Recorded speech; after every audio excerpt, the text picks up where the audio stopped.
네, 오늘 함께 어린이 주일과 어버이 주일 함께 기념하며 드리려고 합니다. 그래서 오늘 본문은 에베소서 5장 21절부터 6장 4절까지 말씀을 나누려고 합니다. 제목은 성경적인 가정이라는 제목으로 하나님의 말씀을 나누겠습니다. 저희 인류의 역사상, 인류가 살아온 역사 가운데 가정이라는 개념이 너무 중요하다라는 거예요. 그래서 아직 이제 결혼을 하시고 아직은 결혼을 안 하신 분들이 있지만 결혼을 하고 가정을 이루어야 인류와 그리고 사회 그리고 공동체가 존속할 수 있다는 것입니다. 그래서 한 나라의 한 지역의 출산율과 그 결혼율이 지금 그토록 중요하게 된 것입니다. 그렇다면 최초의 가정은 어떤 모습이었을까 우리는 성경을 통해 좀 살펴볼 필요가 있습니다. 이 가정이라는 건요, 그냥 인류의 역사 속에 만들어진 제도가 아니라는 거예요. 많은 사람들이 그렇죠. 성경에 기반한 사상을 갖지 않고 있기 때문에 결혼이라는 제도가 어떤 사람에 의해서 어떤 나라에 의해서 만들어진 제도이겠거니 그렇게 생각을 합니다. 그런데 하나님께서 처음부터 주신 질서라는 거예요. 그래서 하나님께서 첫사람 아담을 지으시고요. 아담을 보시면 어떻게 이제 생각하셨냐면 혼자 사는 것이 좋지 아니하다라고 말씀하시며 그의 갈빗대를 떼서 여자를 만드셨습니다. 하와라는 여자를 만드셨어요. 그리고 아담과 하와가 한 몸을 이루고 결혼을 하여 한 몸 된 가정으로서 살게 하셨습니다. 그리고 아담이 하와에게 한 고백이 무엇인지 여러분 아십니까? 내 뼈 중에 뼈요, 내 살 중에 살이니라. 이렇게 이제 고백을 했습니다. 이 고백이요, 엄청난 고백이에요, 여러분. 너는 나야. 이런 고백이에요. 그러니까 아담으로부터 나왔다라는 거죠. 나와 너는 한 몸이며, 그리고 이 고백에는요, 율법이라는 것, 십계명이라는 것이 아담이 창조된 이후에 엄청난 시간이 흐른 이후에 주어졌지만 출애굽기에서 주어졌지만 사실 이 아담의 고백이 율법의 시작이라고 할 수 있습니다. 왜냐하면 내 뼈 중에 뼈요, 내 살 중에 살이라는 말은 사랑한다는 말이에요. 사랑한다는 말. 그러니까 이 이웃 사랑의 기본적인 고백의 시작이 바로 여기에 있다라는 것입니다. 그래서 이 사랑의 가정 안에서 생육하고 번성하며 하나님은 자녀들을 낳도록 명령하셨고 죄를 짓지 않고 이들이 계속 자녀를 낳으며 했다면 하나님을 예배하고 이웃을 사랑하는 사람들로서 온 땅이 가득 메워졌을 것입니다. 그것이 하나님이 꿈꾸셨던 그런 하나님 나라의 모습이었을 거예요. 그런데 안타깝게도 아담의 범죄로 말미암아 그 아름다운 가정의 원형이 산산조각이 나버렸습니다. 죄로 말미암아 한 몸 된 아담과 하와의 관계가 깨졌습니다. 하나님의 영광이 떠나고요. 아담과 하와는 엄청 친밀하고 한 몸으로서 살았지만, 그렇죠? 하나님의 영광이 떠나서고는 부끄러움을 알게 됐습니다. 그러니까 서로 간에 벽이 생긴 거예요. 그래서 옷을 입어야 되는 그런 일이 펼쳐졌고, 그리고 서로 간의 주도권을 잡으려는 시도들이 있었습니다. 그래서 하나님께서 남자를 가장으로 세웠는데 여자가 남자를 지배하려 한다라는 그런 말씀이 있는 거예요. 어떻게 보면 세상의 모든 싸움의 원형을 보여주는 게 이 여자와 남자의 주도권 쟁탈전이라는 것입니다. 그리고 이 아담과 하와의 관계만, 부부의 관계만 깨진 것이 아니라 그 영향으로 말미암아 자녀들의 문제가 생겨요. 그래서 첫 번째 자녀였던 가인이요, 두 번째 자녀인 아벨을 쳐 죽이는 사건이 일어나게 됩니다. 그러니까 하나님이 주신 아름다운 가정의 원형이요, 죄로 말미암아 비틀어지고 왜곡되어져 깨져버린 거예요. 지금 대부분의 가정의 모습이 사실 이러한 모습 모습의 영향을 받았다라는 것입니다. 그래서 아무리 겉으로 좋아 보일 수는 있습니다. 행복해 보일 수도 있고, 정말 저 가정은 굉장히 화목한 가정이구나. 그렇지만 하나님이 없는 가정은요, 그 안에서 여전히 하나됨을 상실한 채 주도권을 잡으려는 그런 싸움이 계속되고 있다는 거예요. 그런데 하나님께서 이러한 인류를 그냥 내버려 두지 않으셨다라는 것입니다. 하나님은 그들을 긍휼히 여기시고 자비롭게 여기시면서 그리스도를 보내셨고요. 그리스도 안에 들어간 자들, 원수되었던 그 관계가 하나 되는 역사가 일어난 거예요. 하나 될 수 없었던, 물과 기름처럼 하나 될 수 없었던 그 존재들이 그리스도 안에서 하나 되는 역사가 이루어졌고, 다시 가정의 원형을 따라 성경적인 가정을 세우는 은혜가 그리스도 안에서 베풀어졌다라는 것입니다. 그리스도 안에서 변화된 가정은요, 에덴의 원형을 회복한 모습이라는 거예요. 그래서 저희가 근데 이 가정에 대한 이야기를 살펴볼 때 우리가 좀 이 말씀을 들으면서 좀 무거워질 수도 있습니다. 이러한 성경적 가정이 이러한 기준을 갖고 있구나 생각하면서 우리 가정은 여기 성경에서 말하는 그림이랑은 너무 멀리 있는데 이렇게 생각할 수도 있고요. 그리고 우리가 도무지 도달할 수 없는 기준이다라고 생각할 수도 있을 것입니다. 근데 이 본문은요, 여러분들을 정죄하기 위한 본문이 아니에요. 하나님께서 우리가 돌아갈 자리가 어떠한 모습인지를 보여주기 위해서 제시하고 있는 것입니다. 그리고 우리가 하나님이 원하시는 그런 성경적 가정으로 회복되고 돌아가는 것도요, 사실 우리의 노력과 우리의 어떠함으로 될 수 있는 부분이 아니에요. 모든 것이 하나님의 은혜로 말미암아 가능한 부분입니다. 그래서 우리가 다 완전할 수 없습니다. 그렇죠? 다 완전할 수 없습니다. 모든 사람이. 그렇지만 하나님이 세운 기준을 소망하며 우리는 한 걸음씩 믿음으로 나아가기를 이 본문을 통해 원합니다. 그래서 오늘 본문에서 에베소서 5장 21절부터 6장 4절까지를 살필 텐데, 첫 번째로는 그리스도 안에서 회복된 성경적 부부의 모습, 두 번째로는 성경적인 부모와 자녀의 모습, 그리고 세 번째로 성경적 가정의 토양이 되는 성경적 교회에 대해서 좀 나누려고 합니다. 첫 번째는 성경적 부부에 대해서 살펴보도록 하겠습니다. 21절에 보니까 그리스도를 경외함으로 피차 복종하라 이렇게 말씀하고 있습니다. 그리스도를 경외함으로 피차 복종하라. 이 말씀은요, 남편과 아내의 관계, 부모와 자녀의 관계, 종과 상전의 관계에 초석이 되는 그런 말씀이에요. 세상의 관계들은 어떻습니까? 힘의 원리를 따라 주도권을 잡으려는 싸움의 현장입니다.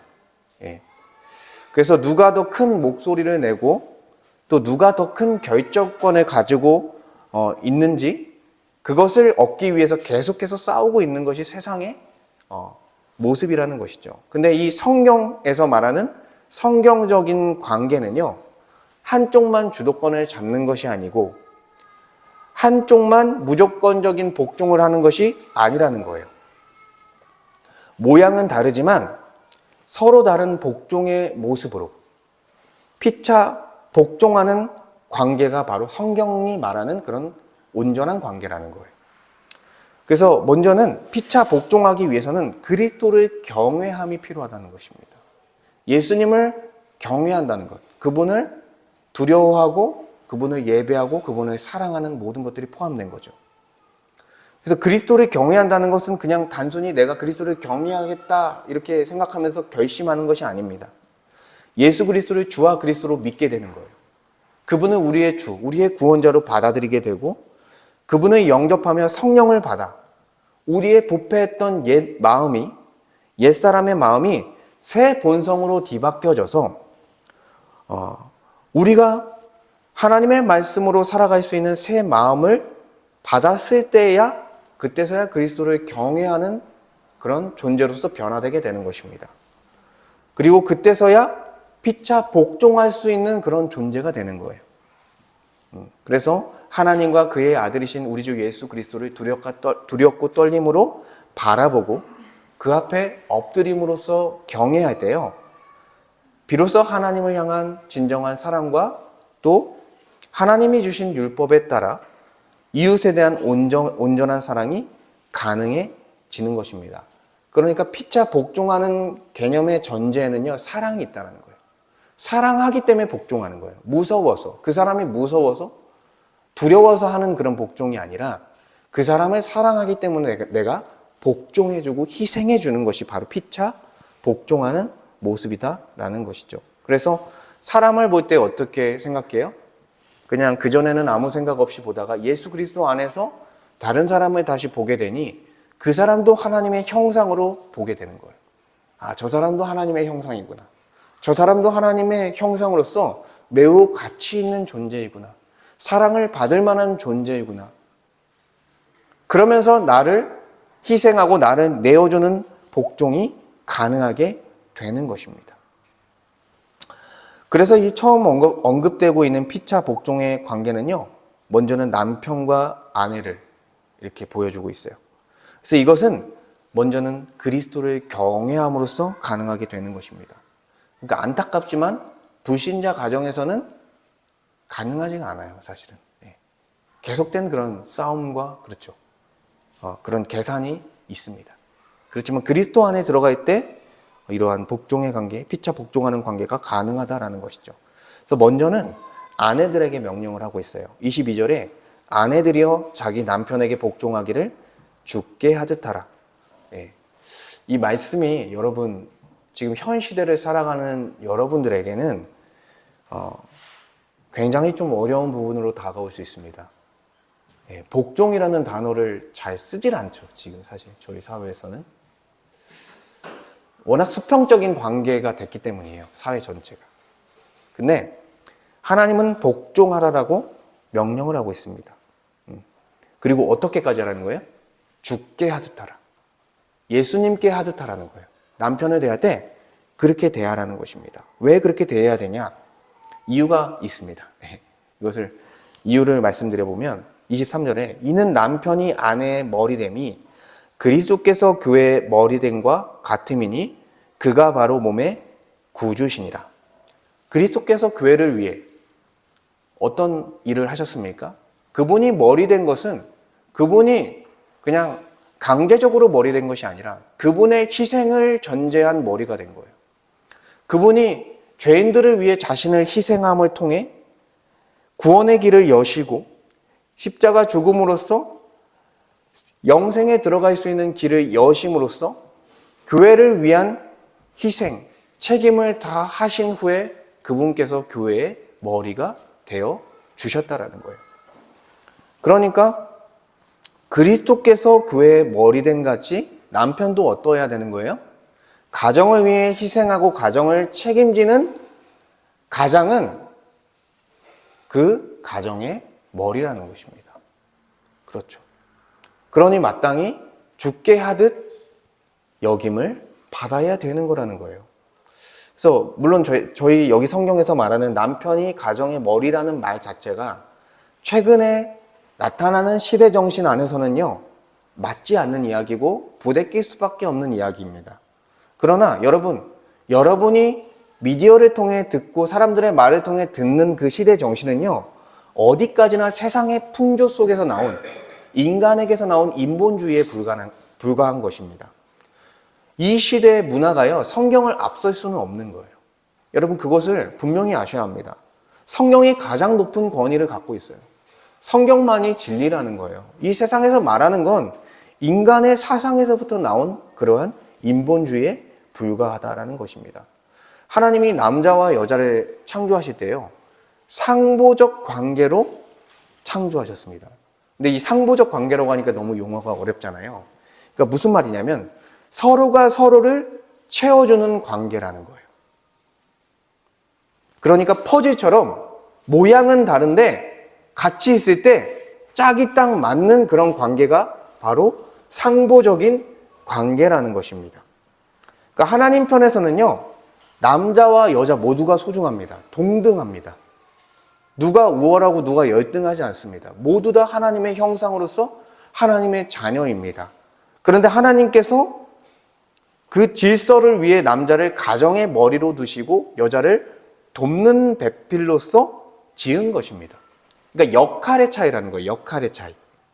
그러니까 모양의 차이라는 거죠. 그래서 누가 열등하고 누가 우등하고 누가 천대받아야 되고 그런 개념이 결코 아니라는 거예요. 이 세상은 왜곡되어져서 그렇죠. 몇 천 년 동안 여자들이 그렇죠. 천대받는 역사를 지나왔다라는 거예요. 안타깝게도. 그렇지만 분명한 거는 그 질서가 어디든 필요합니다. 그러니까 리더가 어디든 필요합니다. 국가에서든 회사에서든 사회에서든 리더가 필요하고 그 리더를 따르는 사람들이 필요합니다. 그때서야 공동체가 구성이 되는 거예요. 그러니까 하나님은 그런 질서를 위해 남자에게 주권적으로 가장의 머리로 삼는 은혜를 베푸셨다라는 거예요. 우리가 그래서 너무 반발심을 가지면 안 된다라는 거예요. 왜냐하면 여러분 토기를 만드는 토기장이가 그 토기를 어떻게 만들지는 토기장이의 마음에 있는 거예요. 이게 이제 로마서 9장에 나온 표현인데 그러니까 하나님의 주권으로서 그렇게 만들고자 작정을 하신 거예요. 그러니 피조물인 우리가 토기인 우리가 어떻게 토기장이를 원망하고 그분에게 불평을 토로하겠냐는 거예요. 그러니까 그분의 주권에 달려있는 것이다. 그러니 우리가 이것에 반발하면 안 되는 것이죠, 사실. 근데 시대의 풍조가 이것에 반발을 하고 있다는 것입니다. 하나님은 분명 남편을 가장의 머리로 그리고 아내는 남편의 권위를 인정하고 그 결정과 인도함을 따라가야 함을 말씀하고 있습니다. 그래서 24절에 한 번 더 언급을 하는 거죠. 그러므로 교회가 그리스도께 하듯, 그러니까 교회가 그리스도께, 그리스도를 예외하고 그분을 주로 여기듯이 아내들도 범사에 자기 남편에게 복종할지니라 이렇게 말씀하고 있는 것입니다. 근데 여러분 아내분들도 실망하지 마세요. 자, 그런데 상보적인 관계는요 한 편만 역할을 하는 게 아니라는 거예요. 두 편 모두가 역할을 하는 것이 상보적인 관계라는 것입니다. 그래서 남편은 또 남편의 위치에서 그 역할을 해야 된다라고 명령하고 있는 것입니다. 그래서 남편에 해당하는 25절부터 28절이요. 아내에게 해당하는 부분보다 분량이 더 많아요. 그만큼 남편의 역할이 가정에서는 사실 더 중요할 수 있습니다. 남편의 역할은요, 단순합니다. 아내를 사랑하는 것입니다. 아내들은 사랑을 받아야 되는 존재입니다. 예. 그리고 남편은 존경을 받아야 되는 존재예요.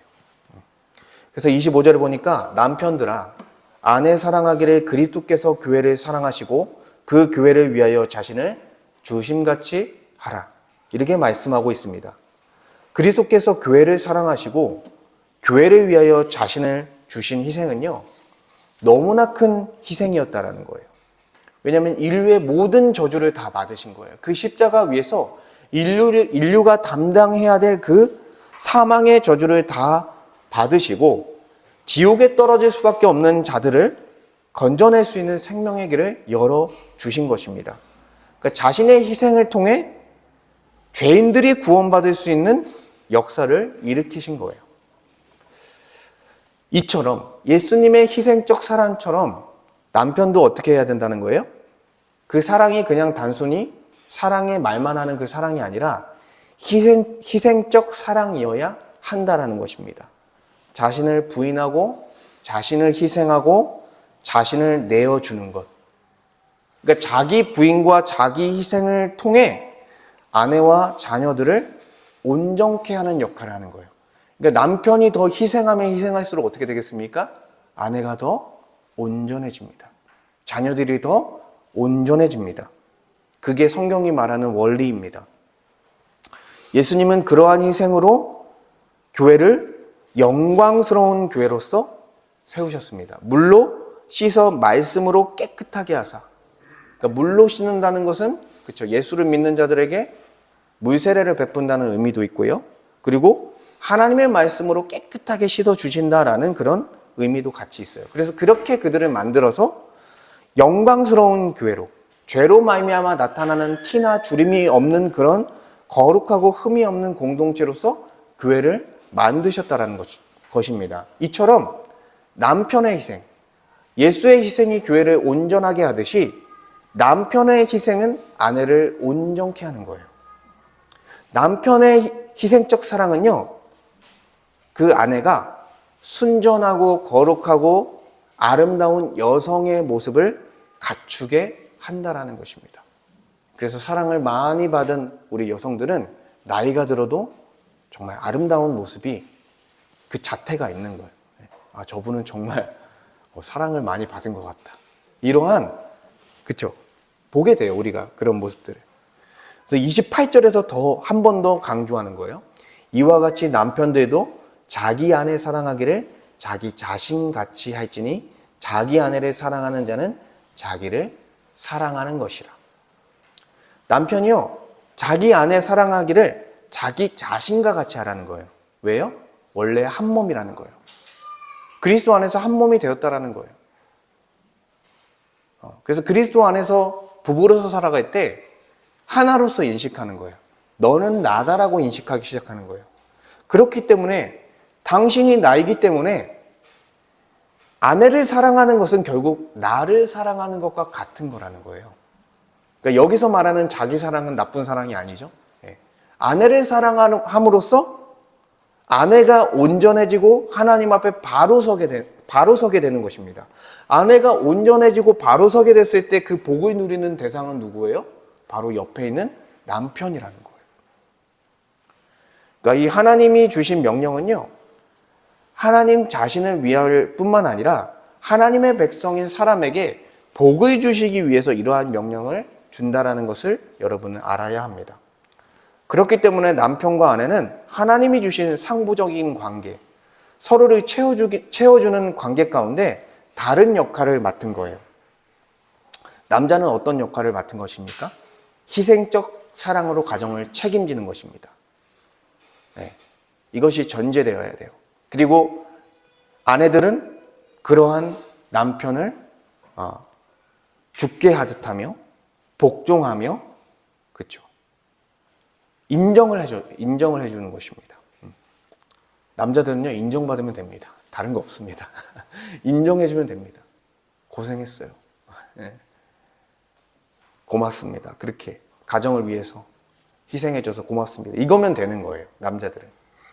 그랬을 때 피차 복종과 피차 사랑이 되는 거예요. 그러니까 한 편이 이 역할을 감당하지 않을 때 가정이 사실 삐걱거리게 되는 거고, 사실 우리의 삶 속에는 그러한 일들이 많이 사실 일어나게 되는 것이죠. 그래서 우리가 먼저 회복해야 될 건 뭡니까?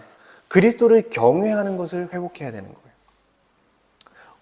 그리스도께서 우리 같은 죄인들에게 베풀어 주신 은혜를 생각하고, 나 같은 죄인에게 구원을 허락하신, 나 같은 죄인에게 구원의 길을 인도하신 그 하나님을 생각하며 죄 지은 우리를 사하여 주신 것과 같이 나의 남편과 나의 아내, 분명히 모난 부분이 있습니다, 여러분. 그렇죠? 저도 그렇고 여전히 이기적인 부분도 있습니다. 그런데 그런 내 옆에 있는 아내와 남편을 보면서 어떤 생각을 하는 거예요? 그리스도께서 나 같은 사람도 이렇게 사랑해 주셨는데, 그런 은혜를 내가 받았는데, 나도 그래, 내 남편이, 내 아내가 좀 이런 부분이 아직은 내가 마음에 들진 않지만 그래도 내가 그 사람을 사랑해야겠다, 이렇게 가는 거예요. 그리스도를 경외함으로써 그렇게 간다라는 것입니다. 그리고 우리는요, 세상의 풍조를 따라가는 그런 시대정신 속에 있기 때문에 그것에 속지 말아야 한다라는 거예요. 여러분, 세상에서의 남편과 아내와의 관계는 점점 어떻게 되고 있습니까? 계산적입니다. 여러분, 심지어 이혼까지 대비하는 일들이 많습니다. 여러분, 그러니까 손해보지 않으려는 문화가요, 어디까지 들어간 거예요? 남편과 아내 사이까지 들어가게 된 것입니다. 그리고 사랑해서 결혼했는데 계속 어떻게 합니까? 주도권을 잡기 위해, 내가 주도권을 잡기 위해서 계속 경쟁하고 있는 것이 현실이라는 거예요. 이 세상의 풍조의 모습이. 근데 우리가 이 성경을 통해 어떤 걸 배워야 돼요? 피차 복종하는 걸 배워야 합니다. 그러니까 내가 사랑을 더 받으려는 마음보다 먼저 사랑을 주려는 그런 마음이, 사랑해 주려는 그 마음이 앞서야 한다는 거예요. 여러분 쉽지 않습니다. 그렇지만 그리스도를 경외함으로써, 그러니까 그 사람한테 사랑을 받았기 때문에 기브 앤 테이크로 사랑하는 게 아니에요. 어떻게 하는 거예요? 하나님으로부터, 그리스도로부터 사랑을 받은 자이기 때문에 사랑하는 그런 원리로서 남편과 아내를 사랑하는 것입니다. 기브 앤 테이크로 사랑하면요, 결국 실망하고, 그렇죠, 이 사람 변했네 이렇게 생각합니다. 다 연약한 사람입니다. 그래서 사람한테 기대하면 여러분 실망합니다. 또한 하나님이 주신 이 말씀을 우리가 생각해야 되는데요. 물론 여기 이제 우리 여자분들이, 자매님들이 계시지만 너무 감사한 일이에요. 지금 아직까지도 부족한 부분이 있지만 여성의 사회적인 지위와 이러한 모든 인권들이 정말 많이 회복되는 시대입니다. 이거 너무나 감사한 일이고 정말 마땅한 일이에요. 저는 그렇게 생각을 해요.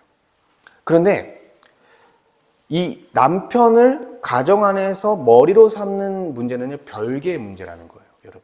우리는 그것을 인정해야 합니다. 그러니까 여자들이 그분들의 인권을 인정받고 보호받는 것은 너무나 중요한 문제이나, 가정에서, 그쵸, 남자를 지배하려는 그런 것은 성경적이지 않은 것이다 라는 것을 성경은 말하고 있는 것이죠. 그래서 최근에 어떤 소문이 도냐면, 실제로 일어나는 일들이죠. 그러니까 이제 가정 안에서 여자들의 영향력이 커지다 보니 이제는 매를 맞는 남편들까지 등장하게 됐다. 우리 젊은 세대, 20대, 30대의 이야기입니다. 그러니까 이거는 지금 어떻게 된 거예요? 남편의 권위가 완전히 무너지고 짓밟힌 모습의 한 현상을 보여주고 있는 것입니다. 여러분, 제가 가부장적인 권위를 이야기하는 게 아니에요, 결국. 그러니까 가정을 위해서 희생하고 사랑하는 그 가장에게 그 사람을 인정하고 그 권위를 인정하는 것이 필요하다라는 것입니다. 그래서 아내들은 남편에게 복종하는 연습을 해야 합니다. 쉽지 않지만 해야 하는 거예요. 그리고 남편들은 굉장히 사실 독립심이 강하죠. 그러다 보니 이기적인 모습들이 사실은 많습니다. 저도 그렇고요. 그래서 결혼을 하면 내가 정말 이기적인 사람이었구나라는 것을 발견하게 되는 것 같아요. 그래서 자기가 좋아하는 일, 자기가 좋아하는 취미도요, 아내와 가정을 위해서 포기할 줄 알아야 합니다. 정말 그런 일들이 일어납니다. 그리고 아내와 자녀를 위해서 자기 절제, 자기 부인, 자기 희생을 할 줄 알아야 합니다. 그리고 어떤 결정을 할 때요, 자기가 가정의 머리라고 해서 독단적으로 결정해서는 안 됩니다. 최종적인 결정을 남편이 하겠지만 그리고 아내와 충분한 상의를 하고, 그리고 자녀들의 상황을 고려하면서 어떤 문제를 결정하고 이끌어 가야 한다는 거예요. 그리고 저도 이 부분이 아직도 부족한 것 같은데, 다정한 언어가 필요합니다. 남자들은 굉장히 와일드하죠. 그러니까 그게 이상한 게 아니라 그렇게 살아왔던 거예요. 근데 아내들은 굉장히 섬세합니다. 그렇죠? 그렇기 때문에 다정한 언어가 필요하고 아내의 감정을 보듬어 줄 줄 아는 것이 필요하다는 거예요. 이거 굉장히 많은 훈련이 필요하다고 생각합니다. 저도 이렇게 설교를 준비하면서 이런 부분에서 굉장히 반성이 됐어요. 제가 아직 잘 못하고 있는 부분이 많구나. 어쨌든 이런 부분에서 남자들이 자신의 이기심을 버리고 희생하는 연습들을 결혼 안에서 해나가야 된다. 그러니까 결혼하기 직전부터, 그렇죠, 성경적인 연애를 하면서 그렇게 해가는 거예요. 결국에는 우리는 그리스도께서 교회를 사랑하신 것, 그리고 교회가 그리스도께 복종하는 그런 모습을 보면서 남편과 아내가 어떠한 마음과 어떠한 역할을 해야 할지를 배워가야 하는 것입니다. 그것이 성경적인 부부의 첫걸음이다라고 할 수 있는 것입니다. 그리고 두 번째로 성경적인 부모와 자녀, 6장 1절에서 4절의 말씀인데요. 6장 1절을 보면 자녀들아 주 안에서 너희 부모에게 순종하라, 이것이 옳으니라. 이렇게 말씀하고 있습니다. 여러분, 자녀들은요, 부모에게 순종할 줄 알아야 합니다. 이것은 절대적인 질서입니다. 그러니까 부모는 어떤 존재예요? 하나님을 대리한 자녀의 양육자라는 거예요. 청직이라고도 하죠. 사실 부모도 자기의 소유가 아닙니다, 자녀가. 그렇지만 하나님을 대신해서 자녀를 양육하는 양육자예요. 그러다 보니 자녀 위에 세우신 첫 번째 권위가 바로 부모라는 거예요. 그래서 부모는 자녀에게 어떤 일을 합니까? 자녀들을 양육하고 그들의 필요를 채우고 맛있는 것도 사주고, 그쵸, 옷도 사주고, 그들의 학원비도 내주고, 뭐 여러 가지, 그리고 신앙을 세워주는, 가장 중요한 건 신앙을 세워주는 모든 책임을 다하는 것이 부모라는 거예요. 그렇기 때문에 자녀들은 이걸 당연하게 생각하면 안 되는 것입니다. 저도 자녀죠. 이것을 당연하게 생각하면 안 되고, 그리고 부모의 그러한 사랑과 헌신을 결코 무시해서는 안 된다는 것입니다. 다만 중요한 건 뭐예요? 여기서 한 가지 이야기하는 게 주 안에서, 그쵸, 순종하라고 말씀하고 있습니다. 왜 이런 말씀을 덧붙였냐? 부모의 가르침과 인도라 할지라도요, 하나님의 뜻과 법에 어긋나는 그런 가르침이 있을 수 있기 때문에 하나님은 주 안에서라는 말씀을 붙여주신 거예요. 그러니까 부모도 어떤 존재예요? 죄인입니다. 그러니 부모도 부모답지 않은 그런 가르침과 지시를 할 수 있다라는 거예요. 그렇기 때문에 하나님은 자녀들이 그 부분에서는 판단하게 하는 거예요. 부모님의 명령이라 할지라도 그것이 하나님의 말씀에 어긋난 것이라면, 그렇죠, 받아들여서는 안 된다라고 명령하고 있는 것입니다. 지금 이 시대에는 사실 필요한 부분이에요. 그리고 이러한 부분에 덧붙여서 이렇게 부모님께 순종했을 때 어떠한 복을 받는지가 2절, 3절에 적혀 있습니다. 내 아버지와 어머니를 공경하라. 이것은 약속이 있는 첫 계명이니 이로써 내가 잘되고 땅에서 장수하리라. 여러분, 사람에 대한 계명 중에 첫 번째 계명이 뭐예요? 부모를 공경하라. 이 말씀을 가져온 거죠. 예. 그래서 자녀가 처음 눈을 뜨고 본 대상이 부모님이에요. 그래서 부모는 어떤 존재예요? 아까도 조금 더 설명했지만 더 디테일하게 설명하면 자녀가 태어날 때부터 자녀를 맞이할 준비를 하는 사람이 바로 부모입니다. 집과 그 집의 모든 환경을 조성하고 자녀들이 먹을 음식을 준비하는 그런 과정, 그리고 자녀들이 태어나면 자녀들을 먹이고 재우고 또 가르치고 희생합니다. 나이가 들어서도요. 저처럼 나이가 먹어서도 정말 곰곰이 생각하면서 내가 이거를 나의 아들에게, 나의 딸에게 좀 말을 해줘야겠다. 그러니까 조언을 해주는 거예요.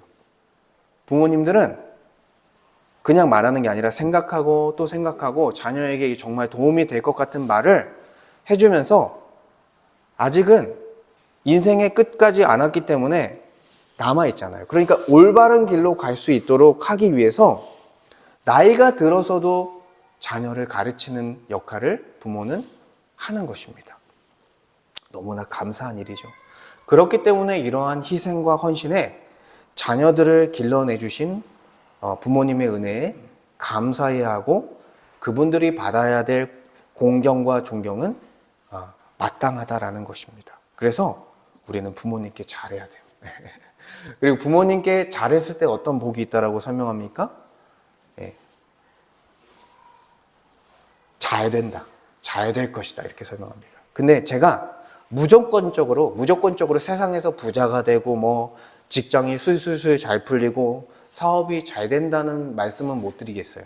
물론 대체로 잘 됩니다, 제가 생각할 때는. 근데도 우리의 신앙을 위해서 굴곡은 있습니다. 예, 그건 있습니다. 근데 대체로 하나님께서는 우리의 필요에 맞게 잘 될 수 있게 하신다는 거예요.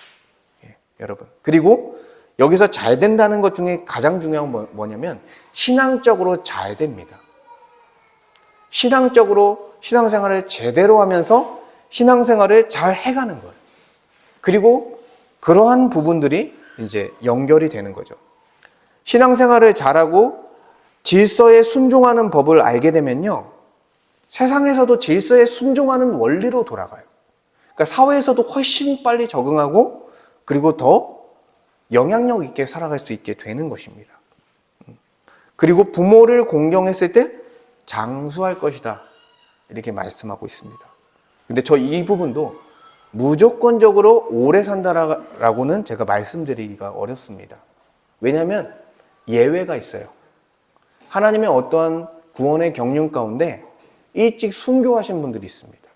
일찍 단명하신 분들이 있습니다. 주를 위해 살다가 또는 특별한 이유로. 근데 일반적으로는 어떻습니까? 일반적으로는 장수합니다. 약속 있는 첫 계명이기 때문에. 근데 여기서 말하는 장수의 궁극적인 의미는요, 영생하는 거예요. 하나님과 영원히 함께하며 하나님과 영원히 교제하며 천국의 복을 누리며 사는 것입니다. 이게 바로 장수의 궁극적인 의미라는 거예요. 제가 말하는 것들이 기복주의를 이야기하는 것이 아니라 하나님이 약속하신 것이 분명히 이루어질 것이다라는 기본적인 원리를 제가 설명해 드리고 있는 것입니다. 그리고 4절에 아비들아 너희 자녀를 노엽게 하지 말고 오직 주의 교훈과 훈계로 양육하라 이렇게 말씀하고 있습니다. 여러분 부모는요 자녀 위에 있는 권위입니다. 근데 그렇다고 해서 이 자녀를 그냥 방치하거나 자녀를 함부로 대해서는 안 됩니다. 아까도 말씀드렸지만 하나님이 주신 영혼을 잠시 맡은 거예요. 여러분 나의 소유가 아니라는 거예요. 여러분 시대가 악해서요 부모답지 못한 부모들이 너무나 많이 나타나고 있습니다. 근데 분명 자녀들을 어떻게 하지 말라고 했어요? 노엽게 하지 말라. 너무나 강압적으로 또는 무자비하게 자녀들을 대해서는 안 된다라는 거예요. 예. 자녀의 마음을요 헤아릴 줄 알아야 됩니다. 저도 여전히 훈련이 필요한 부분인 것 같아요. 자녀들이 지금 어떤 생각을 하고 어떤 감정을 가지고 있는지 그것을 헤아리고 어떻게 내가 부모로서 도와줘야 할지를 우리는 기도하며 고민해야 됩니다. 그리고 하나님께 지혜를 달라고 구해야 하는 것입니다. 그러니까 자녀에 대한 그런 헌신적인 사랑과 무조건적인 사랑이 전제된 상태에서 자녀를 양육하는 거예요. 이것이 전제되어야 되고 그렇지만 무조건 지금처럼 자녀들에게 오냐오냐 하는 것이 결코 옳지 않다라는 거예요. 잠언 13장 24절을 보니까 매를 아끼는 자는 그의 자식을 미워함이라. 자식을 사랑하는 자는 근실히 징계하느니라. 이렇게 말씀하고 있습니다. 자녀에게 매를 드는 게 정말 쉽지 않습니다. 이게 마음이 쉽지가 않아요. 그러나 자녀에게 뭘 가르쳐야 된다는 거예요? 하나님이 주신 권위와 질서, 그리고 그 질서 앞에 순종하는 것을 가르쳐야 한다는 거예요. 매를 들면서까지 가르쳐야 한다는 것입니다. 징계를 하면서까지 가르쳐야 한다는 거예요. 모든 것을 허용하는 것이 사랑이 아니라는 거예요. 그러니까 매를 아끼는 것이 뭐라고 말합니까? 자식을 미워하는 거다. 여러분 지금은요 TV에서 많은 그 프로그램이 있죠. 가정의 프로그램, 자녀들을 다루는 프로그램이 있는데 거기서 다루는 원리가 뭔지 아세요? 심리학입니다. 심리학. 지금은 심리학에 물들어버린 시대 정신을 가지고 있어요. 그래서 자녀들이 왜 그런 문제가 발생했냐라는 그것을 분석할 때 어떻게 분석합니까? 환경과 상황이 그 자녀를 그렇게 악하게 만들었어. 그러니까 환경과 상황을 바꿔줌으로써 그 자녀를 고칠 수 있어라고 이렇게 제시합니다. 여러분 그러나 고칠 수 없습니다. 잠시 응급처치로 조금은 호전시킬 수 있지만 여러분 상황과 환경이 그를 바뀌는 게 아니라 자녀에게 질서를 알려주고 책임의식을 갖게 함으로써 그 자녀가 온전해지는 거예요. 상황과 환경이 중요한 게 아니에요. 여러분 상황과 환경은요 30년, 50년 전에 더 안 좋았습니다. 근데 그분들이 기본적인 태도와 그런 인격은 더 훌륭한 분들이 사실 많아요. 제가 생각할 때는 그래요. 옛날 분들이. 왜요? 부모의 질서를 배웠기 때문에. 권위에 순종하는 것을 배웠기 때문에 그런 것입니다. 그러니까 지금 심리학에 물들어 있는 시대 정신을 따라가서는 안 된다라는 것입니다. 그래서 교훈과 훈계, 주의 교훈과 훈계로 하나님을 예배하고 하나님의 말씀에 따라 순종할 수 있도록 자녀에게 교육하고 가르치고 또 혼을 내기도 하고 정말 어쩔 수 없으면 매를 들기도 해야 한다는 거예요. 성경이 그렇게 가르치고 있는 것입니다. 그래서 우리는 여러 가지, 자녀들은 어떻게 해야 돼요? 부모에게 순종할 줄 알아야 돼요. 하나님이 세운 권위를 우리는 인정하고 그리고 무조건적인 희생과 사랑으로 우리를 섬겨주신 부모에게 희생하고 순종할 줄 알아야 합니다. 그리고 그분들을 존경할 줄 알아야 합니다. 그리고 부모들은 자녀들을 노엽게 하지 말아야 합니다. 주의 교훈과 훈계로 가르치며 하나님의 사람으로 그들을 세워가야 된다라는 거예요. 자녀들이 성공하는 게 중요하지 않아요. 여러분, 예수 믿고 신앙이 세워지는 게 먼저입니다. 예수 믿고 신앙이 세워지면 뭘 해도 합니다, 여러분. 진짜예요. 예수 믿고 그의 신앙이 세워지면 뭘 해도 합니다. 하나님께서 다 그의 인생 살게 하시니까 너무 걱정 마시고 자녀들을 먼저 자녀들의 신앙을 세워주셨으면 좋겠습니다. 그리고 세 번째, 성경적 교회, 성경적 가정의 토양이라는 내용입니다. 바울이요, 아까 이제 부부 얘기를 하다가 제가 넘어갔는데 29절에서 32절까지 갑작스럽게 교회 이야기를 꺼냅니다. 어떻게 이야기하냐면 누구든지 언제나 자기 육체를 미워하지 않고 오직 양육하여 보호하기를 그리스도께서 교회에게 함과 같이 있나니 우리는 그의 몸의 지체임이라. 그러므로 사람이 부모를 떠나 그의 아내와 합하여 그들이 한 육체가 될지니 이 비밀이 크도다. 나는 그리스도와 교회에 대하여 말하노라. 이렇게 말씀합니다. 바울이 무엇을 말하고 있습니까? 부부의 한몸됨을 이야기하다가 그리스도와 교회가 한몸이라는 것을 이야기하는 거예요. 성경에서는 그리스도가 보통 어떤 대상으로 묘사됩니까? 신랑으로 묘사됩니다. 그리고 교회는 신부로서 묘사됩니다. 그래서 신랑이신 그리스도가 주가 되시고 신부인 교회가 그리스도의 다스림을 따라 나아가는 교회의 모습을 한 몸으로서 이렇게 보여주고 있는 거예요. 그러니까 바울은 부부의 이 가정의 원형을 통해 그리스도와 교회를 발견하고 그 진리를 발견하고 가르쳐주고 있는 것입니다. 그러니까 이 창세기에서부터 창세기 2장에 나와 있는 아담과 하와가 결국에는 향하고 있는 것은 바로 그리스도와 교회라는 거예요. 그러니까 아담과 하와도 그림자라는 거예요. 결국 그리스도와 교회를 이야기하기 위해서 이 아담과 하와를 말씀하신 것입니다. 이 교회는요, 가정의 원형인 이 교회는요,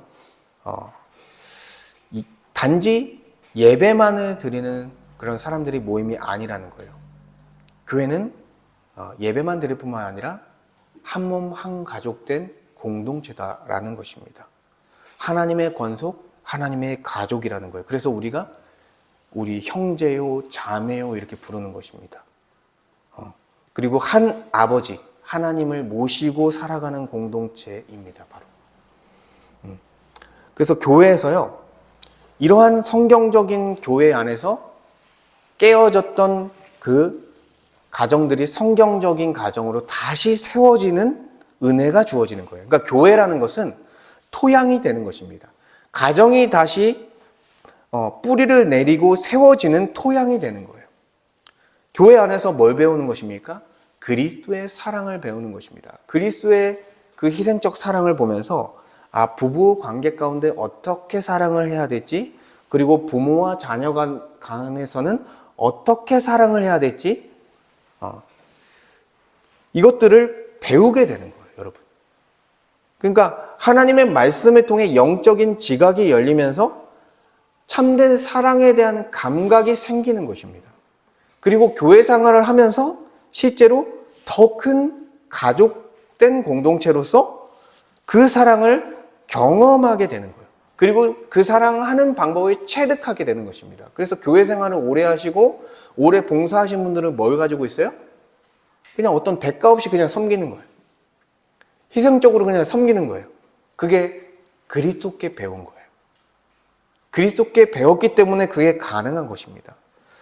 그래서 이 교회는 더 큰 가정이 돼서 그 안에 있는 가정이 흔들릴 때마다 흔들리는 가정을 다시 세워주는 역할을 하는 더 큰 가정인 거예요. 그래서 한 가정이 흔들릴 때 어떻게 합니까? 함께 그 가정을 위해서 알게 모르게 기도하는 거예요. 그 가정의 상황을 생각하면서 기도하고 그리고 도울 수 있는 방법들을 찾습니다. 그리고 어쨌든 여러 가지 측면에서 그 가정을 위해 도울 방도를 찾고 그 가정을 다시 세우는데 힘을 모은다라는 거예요. 그러니까 이 한 가정이라는 한계가 어디서 극복되는 거예요? 교회라는 터전에서 극복되는 것입니다. 한 가정이 홀로 설 수가 없어요. 여러분, 한 가정이 그냥 삐끗하면요, 그렇죠, 그냥 망합니다. 이 세상에서는. 근데 교회 안에서는 한 가정이 삐끗거리고 무너져도 다시 일으키는 게 바로 교회라는 거예요. 이 세상에 가정을 위한 수많은 강의들과 수많은 전문가들이 있습니다. 대부분 아까 말씀드렸지만 심리학에 기반을 하고 있다는 거예요. 그런데 그 심리학은요, 잠시 동안 진정시키고 상황을 호전시킬 수는 있지만 가정의 근본적인 문제를 뿌리 뽑지는 못합니다. 왜냐하면 그게 죄의 문제이기 때문이에요. 우리가 죄인이어서 발생하는 문제이기 때문에 그런 것입니다. 그래서 가정의 문제는요, 성경적인 교회를 통해서만 해결되는 거예요. 성경적인 교회에 나와서 어떻게 되는 거예요? 자신이 먼저 죄인이라는 사실을 발견하게 됩니다. 아, 내가 괜찮은 사람이 아니었구나. 나는 하나님 앞에 죄인이고 죄인으로서 내 가정에서 몹쓸 짓을 한 존재가 나였구나. 그래서 죄인된 나를 발견하고 그리스도께 나아가 그리스도를 주와 그리스도로 영접하며 변화받는 은혜가 주어지고 또 변화를 받음으로써 또 이 공동체에서 사랑을 배우고 변화된 존재로서 사랑을 배우고 공동체에서 배운 사랑을 가정 안으로 흘려보내면서 그 가정이 다시 기경되는 거예요. 단번에 되는 것이 아닙니다. 근데 하나님이 감사하게도 그러한 은혜를 베푸세요. 그래서 이런 얘기를 듣는 거예요. 아, 당신 좀 달라진 것 같은데? 당신이 교회 다니더니 좀 바뀐 것 같아. 그러면서 변하는 거예요. 하나씩 변하는 거예요. 한 번에 변하는 것이 아니라. 그러니까 하나님은 결국 교회를 통해서 성경적인 가정을 세워 간다라는 것입니다. 사랑하는 성도 여러분, 오늘 이제 에베소서를 통해서 우리가 세 가지를 살폈습니다. 바로 성경적인 부분은 그리스도를 경외함으로 피차 복종하게 된다라는 거예요. 그래서 아내는 남편을 죽게 하듯 그리스도를 대하듯이 인정하고 복종해야 하며 남편은 그리스도가 교회를 위해서 자신을 내어준 것처럼 아내를 위해서 희생하는 사랑을 해야 한다라는 것입니다. 이러한 두 역할을 해야 성경적인 가정을 이룰 수 있다라는 거예요. 그리고 자녀들은 부모 안에서 주 안에서 순종하고 부모는 주의 교훈과 훈계로 자녀들을 양육해야 합니다. 그랬을 때 부모는 부모를 공경함으로써 자녀들이 복을 받고 또한 자녀들이 또한 신실한 자녀들로서 이렇게 자라나게 되는 것이죠. 그리고 이 가정을 세우는 가장 큰 역할을 하는 것이 바로 교회라는 거예요. 교회가 더 온전해지면 온전해질수록 여러분의 가정은 더 온전해지는 것입니다. 그래서 우리가 완벽한 가정이 없습니다. 저도 그렇습니다, 여러분. 근데 어떻게 하는 거예요, 우리가? 하나님이 제시하신 기준을 보고 우리가 그러한 방향으로 갈 수 있다고 하셨으니 믿음으로 걸어가 보는 거예요. 우리가 안 되는 게 있죠, 여전히. 우리 가정에 문제가 있죠. 그렇지만 우리가 기도하면서 말씀을 의지하면서 믿음으로 한번 가보는 거예요. 그리고 그것들을 소망하면서 우리가 함께, 이 교회가 함께 가보는 것입니다. 그랬을 때 우리의 삶 가운데 천국의 삶이 하나씩 더해지는 것입니다. 여러분, 오늘 말씀을 가지고 함께 기도하길 원합니다. 먼저 우리가 성경적인 남편, 아내가 되기를 기도하시면 좋겠습니다. 그리고 성경적인 자녀, 그리고 부모가 되기를 기도했으면 좋겠습니다. 그리고 하늘길 교회가 성경적인 교회가 되어져서 성경적 가정을 세우는 토양이 되기를, 그러한 역할을 감당하는 더 큰 가정이 되기를 기도하면 좋겠습니다. 함께 말씀을 생각하며 기도하도록 하겠습니다. 하나님 감사합니다. 주님, 오늘 말씀을 통해서 또 어린이 주일과 어버이 주일을 맞이해서 성경적인 가정에 대해서 살펴봤습니다. 피차 복종함으로써, 그리스도를 경외함으로 피차 복종할 수 있다 말씀하셨습니다.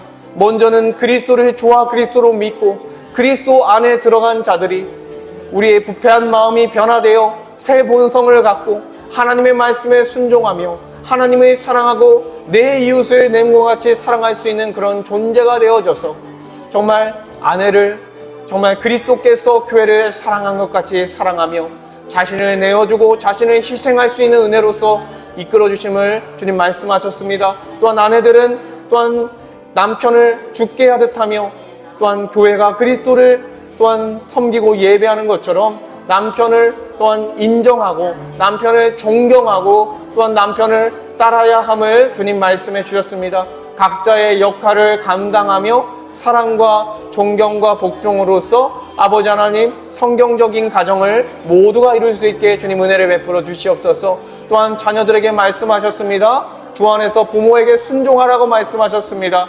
하나님이 주신 첫 번째 권위인 부모를 인정하고 또한 질서를 배우며 정말 그 질서 안에서 순종하는 법을 배워 하나님이 주신 세상에서 아름답게 질서 있게 또한 책임감 있게 살아갈 수 있는 은혜를 허락하여 주시옵소서. 주님의 은혜가 필요합니다. 부모를 공경하게 하시고 부모에 대한 사랑과 희생을 잊지 않게 하여 주시옵소서. 또한 부모들은 자녀들을 노엽게 하지 않고 주의 교훈과 훈계로 가르치며 아버지 하나님 하나님을 예배하고 하나님의 말씀에 순종하는 자녀로서 길러내는 역할을 감당하기 원합니다. 하나님의 은혜가 필요합니다. 하나님께서 은혜를 베풀어 주시옵소서. 이 모든 것들을 교회라는 토양 아래에서 이루신 줄 믿습니다. 깨진 가정과 또한 주님 여러 가지 문제가 있는 가정의 상황 가운데 하나님께서 교회를 통해 진리를 가르쳐 주시고 진리를 통해 빛을 보게 하시고 아버지 하나님 그리스도 안에서 사랑을 배우며 성도들과 함께 지내며 사랑을 경험하며 그 안에서 우리가 온전해지는 역사가 있는 줄 믿습니다. 아버지 하늘길 교회를